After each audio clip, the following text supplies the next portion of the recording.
El rey que fue borrado de la historia. No hubo anuncio. No hubo cuernos de guerra. No hubo advertencia. El amanecer encontró el valle cubierto de humo, con cuerpos aún calientes y estandartes enemigos rotos en el barro. En el centro del campo, de pie, estaba él. No llevaba corona. Nunca la necesitó. Su armadura estaba marcada por golpes viejos. No brillaba. No imponía por lujo. Imponía por uso. Cada rasguño contaba una victoria. Cada mancha oscura, una decisión tomada sin dudar. Los hombres que lo rodeaban no celebraban. Respiraban en silencio. No porque estuvieran cansados, sino porque no sabían cómo comportarse ante alguien que nunca había perdido. Aquel hombre había cruzado mares congelados, arrasado fortalezas que llevaban siglos en pie y quebrado reinos que se creían eternos. No luchaba por oro ni por fe. Luchaba porque el mundo, simplemente, cedía cuando él avanzaba. Lo llamaban rey, aunque nunca fue elegido.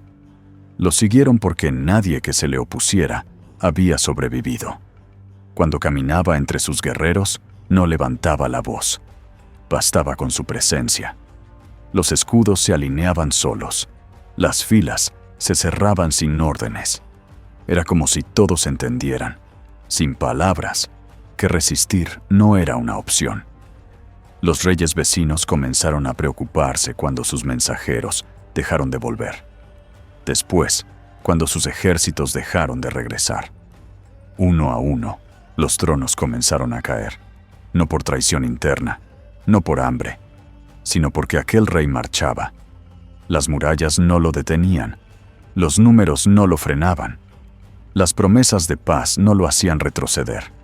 Y lo más inquietante no era su fuerza, era su calma.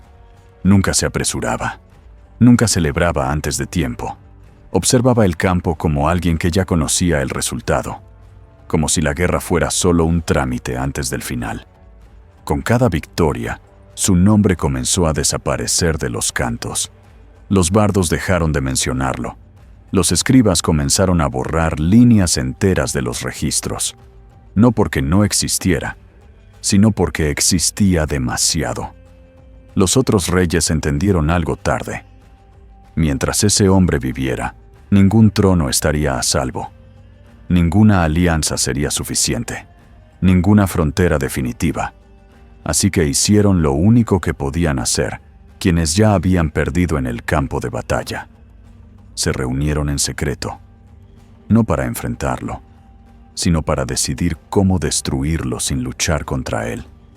Y mientras los cuervos volaban sobre el último reino caído, el rey sin corona observaba el horizonte. No sabía aún que el mundo estaba cambiando. No sabía que la guerra ya no iba a buscarlo de frente, pero lo iba a aprender. La noticia no llegó con rapidez, llegó con vacío. Un castillo cayó al norte, luego otro al oeste. Después, silencio. No hubo refugiados. No hubo relatos exagerados. Solo puertas cerradas y tronos vacíos. Los reyes comenzaron a reunirse sin testigos. No en grandes salones, sino en cámaras pequeñas, lejos de oídos indiscretos.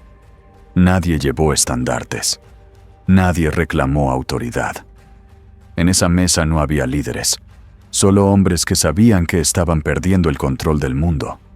Hablaron de ejércitos, hablaron de números, hablaron de alianzas. Pero cada vez que alguien mencionaba enfrentarlo directamente, el silencio volvía a caer. Todos habían visto lo mismo. Tropas superiores retirándose, murallas abiertas desde dentro, generales arrodillados sin combate final. No era invencible por fuerza bruta. Era invencible porque entendía la guerra mejor que ellos. Mientras tanto, el rey sin corona avanzaba. No lo hacía con prisa. Sus hombres acampaban con orden, comían en silencio y dormían sin miedo. Sabían que nadie se atrevería a atacar de noche. Sabían que ningún ejército se acercaría sin ser visto. Él caminaba entre los fuegos del campamento, observando rostros, escuchando sin intervenir. No necesitaba espías. El mundo hablaba solo. Y lo que escuchó fue distinto. Los comerciantes comenzaron a mentir. Los exploradores regresaban tarde. Algunos mensajes llegaban incompletos. Por primera vez, no había un enemigo al frente. Había expectativa. Los otros reyes entendieron que no podían vencerlo en el campo de batalla, pero también comprendieron algo más peligroso. Mientras siguiera avanzando, la idea de rey cambiaría para siempre. Los pueblos ya no respetarían coronas heredadas, respetarían solo a quien ganara. Eso no podían permitirlo. Así nació el plan. No un ejército, no una emboscada directa, sino una invitación, una tregua, una promesa de paz, un acuerdo sellado con juramentos y banquetes, un lugar neutral, un gesto que ningún rey había rechazado jamás. Cuando el mensaje llegó a su campamento, él lo leyó sin expresión, lo dobló con cuidado y lo guardó. Sus hombres esperaban una orden, una risa, una negativa, pero él solo miró el horizonte. Sabía que cuando los reyes dejan de luchar, no es porque hayan aprendido a convivir, es porque encontraron otra forma de matar. Aún así, decidió ir. No por ingenuidad, no por confianza, sino porque rechazar la invitación también era una forma de perder. Y mientras el campamento se preparaba para partir, ninguno de los presentes imaginó que ese camino no conduciría a otra guerra, sino al comienzo del fin de su rey. El lugar elegido para la tregua no era una ciudad. Era un antiguo enclave de piedra, levantado sobre una colina seca, lejos de rutas comerciales y ejércitos visibles. No había murallas altas ni torres defensivas, solo estructuras viejas, abiertas, como si nadie esperara una traición allí. Cuando el rey sin corona llegó, lo hizo con pocos hombres, no por debilidad, sino porque no necesitaba más. Los otros reyes ya estaban allí. Algunos sonrieron, otros inclinaron la cabeza con respeto contenido. Nadie lo miró a los ojos demasiado tiempo. El banquete comenzó al atardecer. Mesas largas, carne caliente, vino servido sin pausa. Las conversaciones eran medidas, cuidadosas. Nadie hablaba de guerras recientes. Nadie mencionaba reinos caídos. Era una paz forzada, tensa, sostenida solo por palabras. El rey comía poco, observaba mucho. Notó que los guardias estaban demasiado lejos, que los accesos no estaban bloqueados, que nadie parecía nervioso. Eso era lo extraño. Cuando un hombre espera una traición, hay tensión. Allí había calma absoluta. Al caer la noche, uno de los reyes propuso un brindis. Habló de equilibrio, de estabilidad, de un mundo que necesitaba orden después de tanta sangre derramada. El rey sin corona levantó su copa, pero no bebió. Dejó el metal sobre la mesa. En ese instante, el sonido cambió. No fue un grito, no fue una señal evidente. Fue el golpe seco de portones cerrándose a lo lejos. Luego otro, y otro más. El aire se volvió pesado. Las antorchas se alinearon con demasiada precisión. Desde las sombras, comenzaron a aparecer soldados que no llevaban colores ni estandartes. Eran demasiados. El rey se puso de pie lentamente. No gritó. No buscó refugio. Miró a los otros reyes uno por uno. Algunos no sostuvieron su mirada. Otros parecían aliviados. Entonces habló, por primera vez en toda la noche.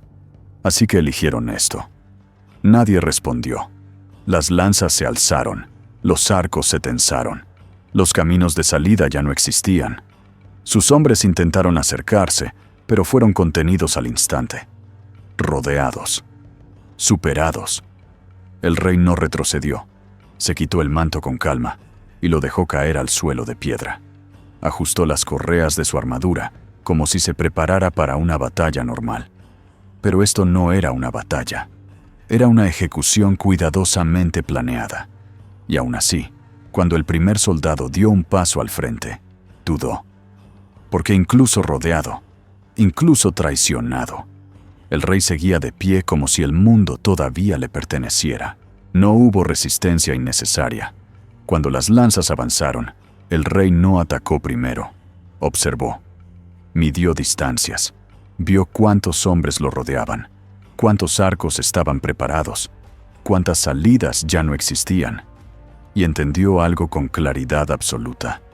Esto no era una batalla para ganar. Sus hombres cayeron uno a uno. No por cobardía, sino porque el número no mentía. Algunos lograron abrirse paso. Otros fueron reducidos sin piedad. Ninguno gritó órdenes. Ninguno pidió clemencia. El rey fue el último en quedar rodeado. Atacó entonces. No con furia, sino con precisión. Derribó a 2 soldados antes de que las cadenas se cerraran sobre sus brazos. Una hoja rozó su costado. Otra impactó en su hombro. Aún así, siguió de pie. Hasta que el peso lo venció. No cayó de rodillas. No fue empujado. Fue inmovilizado. Cadenas gruesas, pensadas para bestias, se cerraron alrededor de su torso y sus brazos. Cuando lo arrastraron, sus botas dejaron marcas largas sobre la piedra. Nadie celebró. Los otros reyes observaban desde lejos, en silencio. Algunos parecían tensos. Otros evitaban mirar demasiado tiempo. No habían ganado una victoria. Habían eliminado un problema. Lo llevaron a una fortaleza sin nombre. No fue arrojado a una celda oscura. No fue torturado. No fue exhibido. Lo mantuvieron aislado, vigilado día y noche, sin contacto con el exterior. Le ofrecieron comida. Le ofrecieron descanso. Incluso le ofrecieron palabras. El mundo necesita estabilidad, le dijeron. Tu tiempo terminó. Él no respondió. Los días pasaron. Luego semanas. Esperaban verlo quebrarse. Esperaban rabia, súplicas, negociaciones. Esperaban que pidiera una última batalla o una muerte honorable. Pero el rey encadenado hacía algo peor. Esperaba. Dormía poco. Observaba mucho. Cuando los guardias se turnaban, los miraba sin desprecio, sin desafío, como si ya no fueran parte del conflicto. Eso inquietaba más que cualquier amenaza. Uno de los reyes se atrevió a visitarlo. Le habló de legado, de historia, de cómo sería recordado si cooperaba, de monumentos, de nombres grabados en piedra. El rey alzó la vista. Sus ojos no tenían miedo, tampoco rencor, solo comprensión. Si me dejan vivir, dijo al fin, el mundo volverá a arder. No porque yo lo quiera, sino porque ya lo vio posible. El visitante se retiró sin responder, y esa misma noche se tomó la decisión final. No hubo juicio público, no hubo ejecución frente a multitudes, no hubo última batalla que cantar. La decisión se tomó en una sala cerrada, sin testigos, sin discursos largos. Los reyes firmaron el acuerdo con manos temblorosas, sabiendo que aquello no era una victoria, era una necesidad. Al amanecer, el rey encadenado fue conducido fuera de la fortaleza. No llevaba armadura, no llevaba corona, no llevaba escolta ceremonial, solo cadenas y silencio. El lugar elegido estaba lejos de ciudades y caminos, un valle seco, rodeado de rocas altas. Allí no habría mártires, allí no habría historias que sobrevivieran al viento. Cuando lo soltaron, no intentó huir. Miró alrededor con calma, como quien reconoce el terreno por última vez. Respiró hondo, observó el cielo. Los soldados mantuvieron distancia.